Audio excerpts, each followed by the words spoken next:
The year is 1862. The American Civil War rages on, tearing a nation apart. In the dead of night, under the watchful eyes of Confederate guards, an enslaved man makes a fateful decision. A decision that will change his life and the course of American history forever.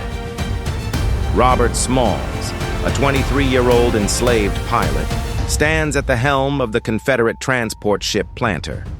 His hands grip the wheel, his heart pounds. Tonight he will do the impossible: steal a Confederate vessel, sail through enemy waters, and deliver himself and his family to freedom.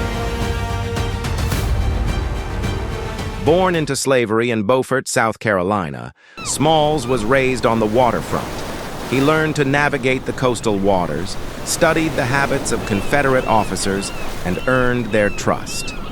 But he had greater ambitions: freedom for himself, his family, and his people. In the early hours of May 13, 1862, opportunity struck. The white officers of the Planter left the ship for the night, believing it secure. Smalls and his fellow enslaved crewmen seized the moment. Dressed in a captain's uniform, he took command, signaling with coded whistles to pick up his wife and children at a prearranged dock. Smalls knew the dangers. To escape Charleston Harbor, he had to pass 5 heavily armed Confederate checkpoints, including the imposing guns of Fort Sumter. With nerves of steel, he imitated the mannerisms of his former captain, giving the correct signal at each post. The guards, unsuspecting, waved the ship through. As dawn broke, the Confederate flag was lowered, and Smalls raised a white bedsheet, an improvised surrender flag. The Union fleet, wary of a ruse, prepared to fire, but Smalls ordered his men to steer straight for the USS Onward.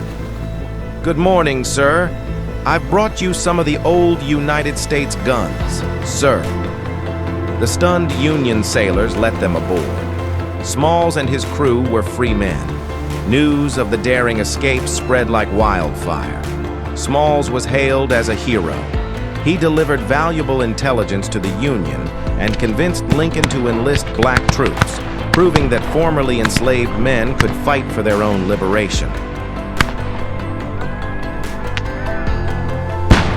But Smalls' journey was far from over. He returned to South Carolina, determined to reshape the South. In 1868, he helped draft the state's new constitution, championing education and civil rights.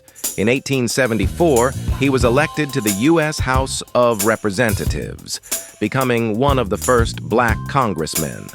From Washington, he fought tirelessly for equality, advocating for public schooling and resisting efforts to roll back Reconstruction. But his victories were hard-won. As Reconstruction ended, white supremacists sought to undo his work. He faced threats, violence, and voter suppression. Yet Robert Smalls never backed down.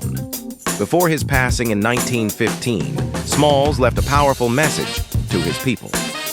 "My race needs no special defense, for the past history of them in this country proves them to be equal of any people anywhere. All they need is an equal chance in the battle of life."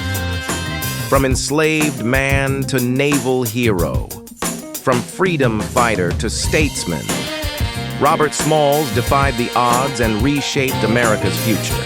His story is not just history, it is a testament to the power of courage, vision, and resilience.